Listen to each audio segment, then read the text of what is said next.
मालिनी,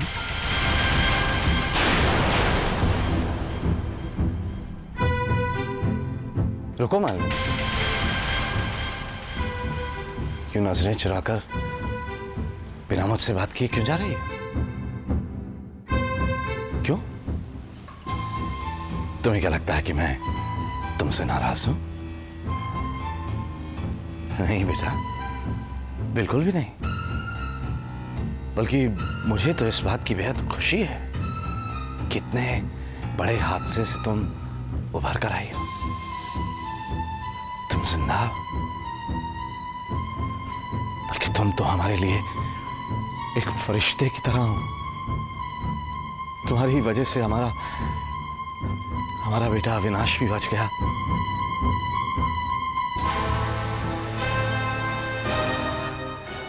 तुम्हारी ही वजह से हमारा परिवार फिर से एक साथ हो गया। तुम्हारी वजह से हम सब यहां रहने चले आए हैं। बस एक कमी है अभी भी, अविनाश की याददाश्त नहीं लौटी है। वो अभी भी हमें अपना दुश्मन समझता है, लेकिन कब तक? कब तक? एक ना एक दिन उसकी याददाश्त भी वापस आ जाएगी। वो तो आनी ही है, और फिर वो खुद ब खुद समझ जाएगा क्या सही है क्या गलत है ना? है ना मालिनी?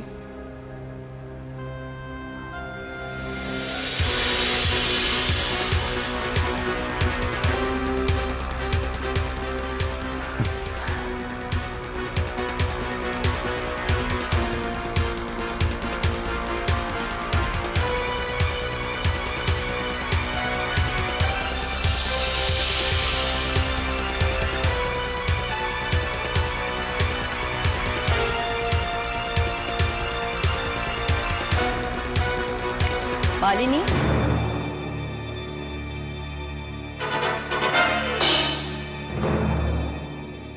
अपने बाबूजी से तो मिल ली, हम सबसे नहीं मिलोगी? हम भी तो तुम्हारे कुछ लगते ही हैं। याद है कि भूल गई?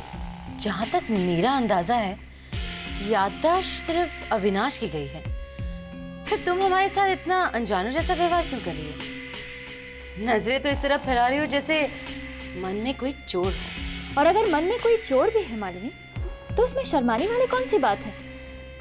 पीठ पीछे वार करना तो तुम्हारी फितरत है। लेकिन अब ऐसा कुछ नहीं हो पाएगा मालिनी, क्योंकि अब रिमझिम अकेली नहीं है। बेटी, इस लड़ाई में रिमझिम का साथ देने के लिए हम सब आए हैं, और जीत तो हमारी होगी।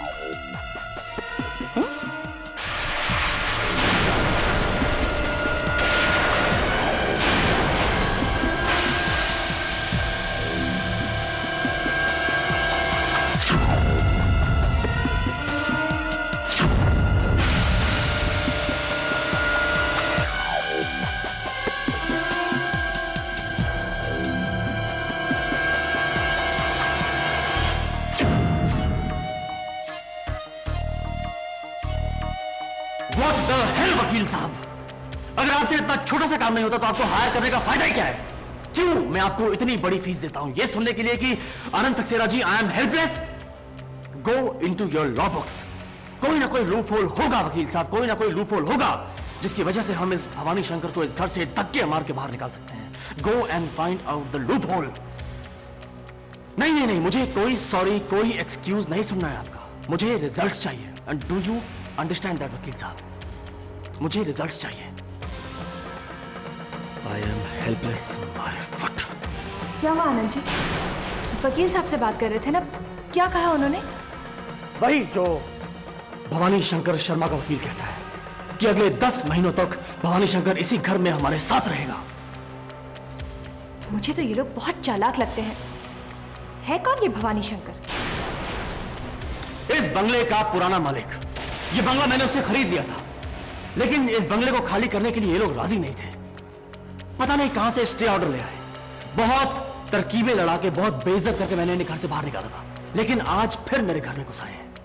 आनंद जी, इन लोगों के साथ आपकी कोई पर्सनल दुश्मनी है ना? आपसे किसने कहा? मुझसे वो श्वेता ने आपको बताया होगा। जी आनंद जी, जितना भी मैं इन लोगों के बारे में जानती हूँ उससे तो मुझे यही लगता है कि ये लोग अच्छे नहीं हैं। आप इन्हें यहाँ मत रहने दीजिए। आपने इन्हें आने ही क्यों दिया? इन्हें घर से निकाल दीजिए ना। मैं भी यही चाहता हूं मालिनी जी, लेकिन क्या करूं, कानून के हाथों मजबूर हो गया हूं। ऐसे में क्या मजबूरी आनंद जी? ये घर अब आपका है, आपने ये घर खरीदा है, इस घर के मालिक आप हैं। ऐसे कैसे कोई भी यहाँ आ जाएगा, और वो भी आपका दुश्मन? उन लोगों के यहाँ रहने से आपकी ही टेंशन बढ़ेगी ना। बस Malini ji please, you control yourself. Bhavani Shankar को तो मैं इस घर से बाहर निकाल के रहूंगा।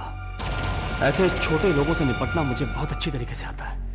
Please you don't take any tension, सब ठीक हो जाएगा।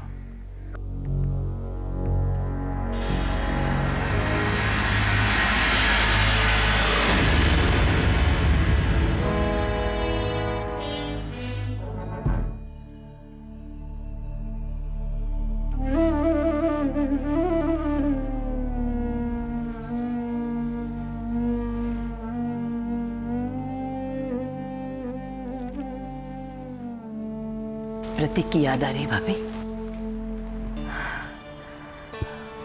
न जाने क्यों इंदु, मुझे ऐसे लग रहा है कि प्रतीक की मौत बीमारी की वजह से नहीं, कोई और वजह से हुई है। वो तो आपको इंश्योरेंस कंपनी के उन ऑफिसर्स की बातों की वजह से लग रहा है। भाभी आप ये क्यों भूल जाती है? कई बार इंश्योरेंस कंपनी क्लेम के पैसे देना ही नहीं चाहती और इसीलिए जानबूझ के केस को उलझाने की कोशिश करती है ताकि हम कानून की पेचीदगियों में पड़ के क्लेम की रकम छोड़ दें। आप उनकी बातों को इतना सीरियसली क्यों ले रही है भाभी? बात इंश्योरेंस वालों की नहीं है, अपनों की है। न जाने क्यों ऐसे लगता है कि कावेरी हमसे प्रतीक के मौत के बारे की सच्चाई छुपा रही है। मुझे नहीं लगता कावेरी हमसे कुछ छुपा रही है। दरअसल एक ही बात को सोचते सोचते आपको वहम सा हो गया है।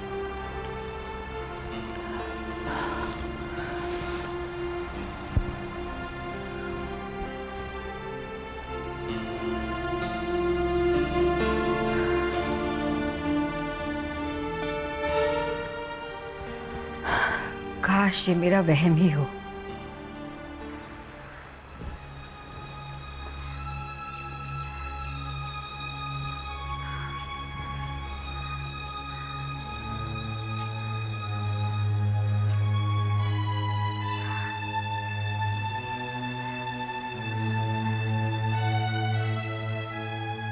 रिमझिम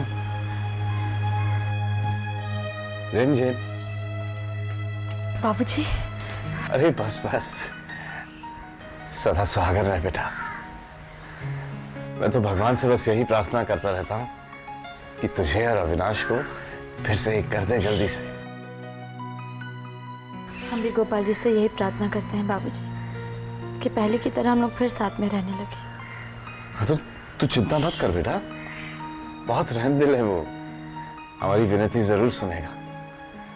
बस हमें ही थोड़ा सब्र सीखना है और क्या। बाबूजी, हम आपसे कुछ कहना चाहते थे। हाँ हाँ बोल। बाबूजी, जब तक हम अविनाश का विश्वास नहीं जीत लेते, जब तक उनकी याददाश्त वापस नहीं आ जाती, हमें आप लोगों से बातचीत नहीं करनी चाहिए। शायद हम आपसे बदतमीजी करें, कड़वे बोल बोलें, लेकिन आप प्लीज बुरा मत मानिएगा। बुरा तो वैसे मैं तब भी नहीं मानता था जब तू मुझे करेले का कड़वा रस पिलाती थी, नीम का जूस पिलाती थी, याद है? तो मेरी बेहतरी के लिए ना बेटा, ना तो चिंता मत कर, तेरे कड़वे बोल मुझे शहद से भी मीठे लगेंगे। श्वेता, मैं शाम को शायद देर से घर आऊं। बकवास तुम कर रही हो? मुझे कह रही हो कि मैं बकवास कर रहा हूं? कान खोलकर सुन ले, मैं सब जानता हूं कि तुम लोग यहां क्यों आए हो। हाँ? उस आनंद सक्सेना के साथ हाथ मिलाकर इस घर को हत्या कर तू हमें शर्मिंदा करना चाहती, जलील करना चाहती। लेकिन कान खोलकर सुन ले, जितनी खुशी तुम्हें हुई थी ना हमें इस घर से बेघर करके, उससे दुगनी हमें होगी। गिनती गिनना शुरू कर दो तुम लोग यहां से जाने के लिए। और एक बात और सुन ले, मेरे परिवार के किसी भी सदस्य को कोई भी तकलीफ पहुंचाई ना तुम नहीं।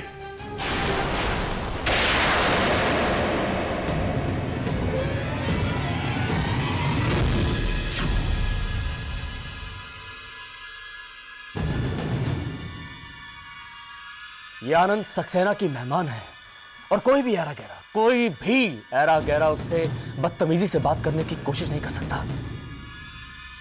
याद रहे, आइंदा ऐसी घटिया हरकत करने की कोशिश भी की भवानी तो मैं ये भूल जाऊंगा कि कोर्ट ने तुम्हें यहां रहने की इजाजत दी है और धक्के मार के तुम्हें बाहर निकाल दूंगा। तो समझा दो तुम भी अपने इस मेहमान को, जरा तमीज से पेश आया करे हमारे साथ। किसने कहा है तुम्हें इन घटिया लोगों से बात करने के लिए? हमें क्या जरूरत है इनके मुंह लगने की? हमने तो कभी सोचा भी नहीं था कि इन लोगों की सूरतें वापस देखने को मिलेगी। हम इनको देखते हैं तो तुमसे मैंने रिमझिम का पूरा ख्याल रखने को कहा था कि नहीं? हाँ, ख्याल रखती तुम उसका? कोई भी ऐरा गहरा आके उससे बदतमीजी से बात करके चला जाता है। ध्यान रहे श्वेता, आज के बाद उन मनुष्यों में से कोई भी रिमझिम को अपनी शक्ल ना दिखाने पाए। मैं रिमझिम का पूरा ख्याल रखती हूँ, चाहे तो उससे पूछ लो। प्रॉब्लम यह है, जब मैं घर में हूँ तब तो ठीक है, घर के बाहर जाना पड़ता है ना।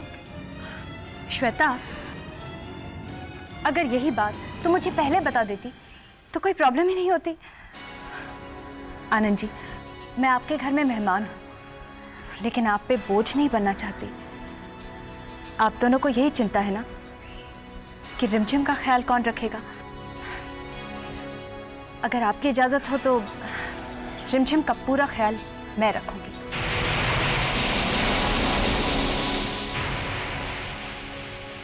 उसके खाने पीने का, उसकी सेहत का, उसकी दवाइयों का पूरा ख्याल मैं रखूंगी।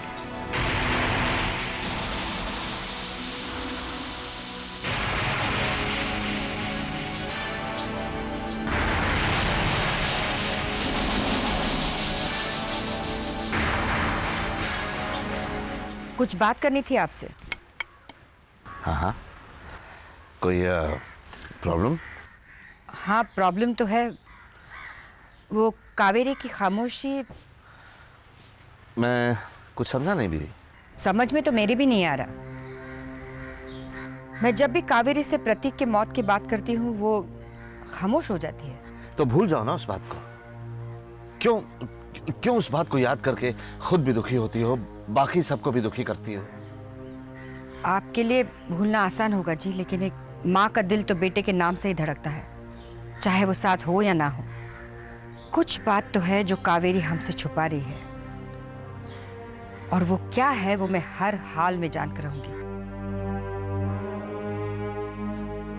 बीवी, मैं तो कहता हूं कि अब उन बातों को भूल जाओ, क्योंकि पुराने जख्मों को कुरेद कर कुछ हासिल नहीं होगा सिवाय दुख के। इसलिए मेरी मानो, और हमारे सामने ये जो नई चुनौतियां खड़ी हुई हैं ना, इनका मुकाबला कैसे करना है उस बारे में जरा सोचो, क्योंकि अतीत तो सुधरने से रहा। वर्तमान को बेहतर बनाने की कोशिश करो।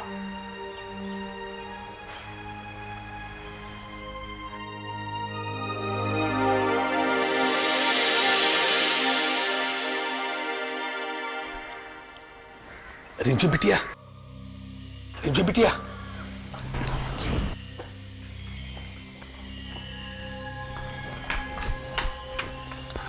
आप लोग यहाँ कैसे? कैसी है बिटिया? हम ठीक हैं, आप कैसे हैं? ठीक है। लेकिन क्या बात है यहाँ पर? रिमझिम बेबी, वो तुम्हारी दवाइयाँ है ना? हाँ वो दो। क्यों? बदलनी है। ठीक है।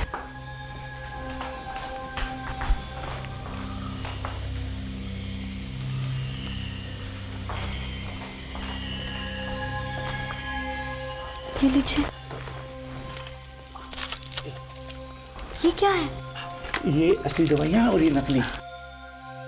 हाँ ये तो ठीक है, लेकिन आप लोगों को किसने बताया? कहाँ रिमझिम? रिमझिम, मालिनी तुम्हें नकली दवाइयाँ दे रही थी। महाराज जी ने सब कुछ देख लिया है, इसलिए हम तुम्हारे लिए असली दवाइयाँ लाए। और अब वो तुम्हें असली दवाइयाँ खिलाएगी ये सोच के कि वो नकली है। हाँ बेटी, जब तक अविनाश की याददाश्त वापस नहीं आती, मालिनी से तुम्हारी हिफाजत करना बहुत जरूरी है। लेकिन तुम चिंता नहीं करना, हम सब तुम्हारे साथ हैं। वैसे तुम कैसी हो बेटा? हम ठीक है। कोई आ रहा है, आप लोग जाइए।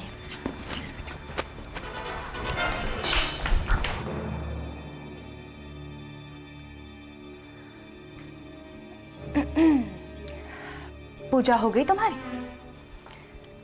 नहीं, पूजा कर रहे थे। क्या बात है? चलो, अविनाश ने तुम्हें खाने पे बुलाया है। तुम हमें बुलाने आई हो? हाँ, अविनाश के कहने पर।